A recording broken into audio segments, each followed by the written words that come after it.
ICC world cup 2023 में green shirts ने world cup की तारीख का सबसे हाई स्कोर चेस किया तो पाकिस्तान क्रिकेट बोर्ड के चेयरमैन ज़का अशरफ भारत खुद लड़कों की हौसला अफजाई करने के लिए चले गए।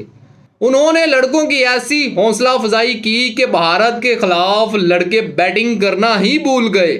155 पर 2 आउट थे और 191 पर पूरी टीम आउट हो गई।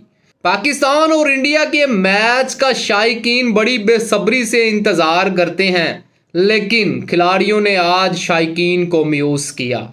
एक तो स्टेडियम में चारों ही तरफ इंडिया ही इंडिया के नारे थे और इंडिया का ही परचम लहरा रहा था। स्टेडियम में सिर्फ साचा बशीर ही पाकिस्तान को सपोर्ट कर रहा था। ये क्रिकेट ही है जो शायकीन को हंसाती है, लेकिन ये क्रिकेट भी आहिस्ता आहिस्ता सियासत की नज़र होती जा रही है।